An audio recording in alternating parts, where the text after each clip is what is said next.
People have told me that my performance work is quite avant-garde.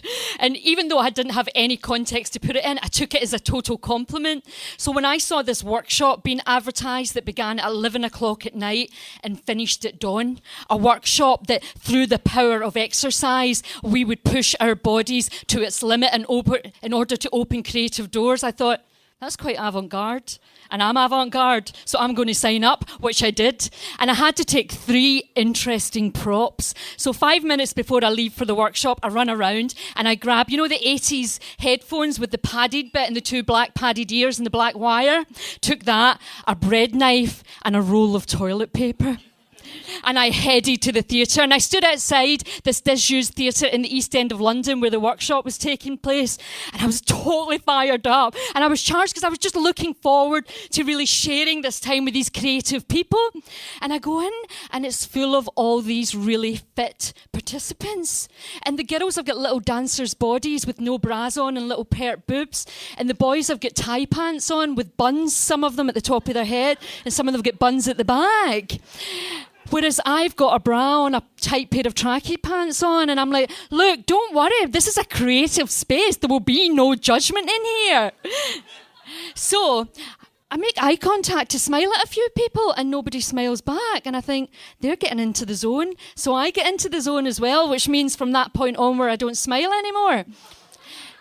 And then came the 2 workshop leaders, Jorge, who came from Brazil, and Pina from India. And that's when I realised that a lot of these people knew each other, because all the participants went up and started talking to them, and lo and behold, they were laughing. And I didn't know anybody. But I had something to say to Pina, and I said, Pina, can I speak to you a minute, please? I wear a hearing aid. Therefore, if you... She went, stop! Everybody's responsible for their own practice in here. Make your own adjustments. And I thought, oh, well, that's a little bit of a warm and fuzzy beginning to this workshop. So they took us into the big theatre space. It's pitch black. Jorge stands at the front, and we all face him, and we start doing capoeira like this. And it's fine. And I position myself in the middle so that if I'm shy, they can't see me, but if I'm really good, they still see me. And then they go, lower! Lower, and I'm like, fuck.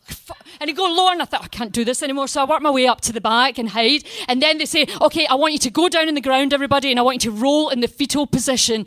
And I want you to close your eyes all the time. And we are rolling excruciatingly slow. We're doing a thing called buto, and we're doing it for 45 minutes. And then suddenly Pina says, okay, I want you to go somewhere in your life, and I want you to sing a piece of text from that life.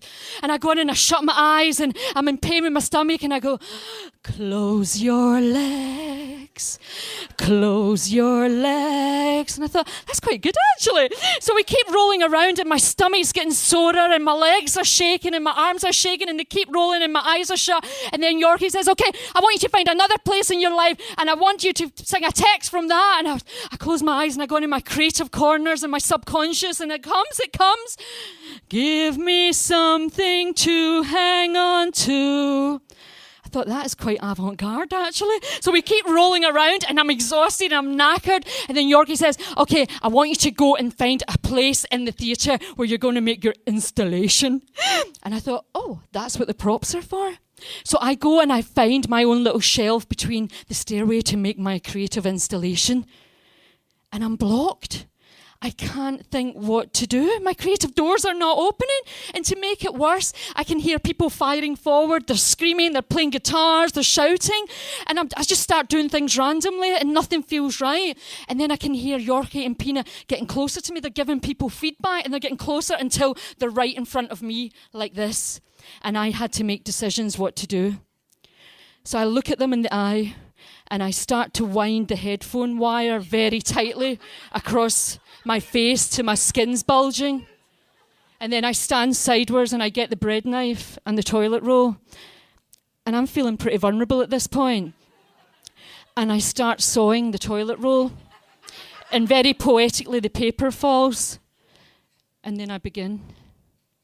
Close your legs. Close your legs. In fact, it's actually like this because of the wire. Give me something to hang on to.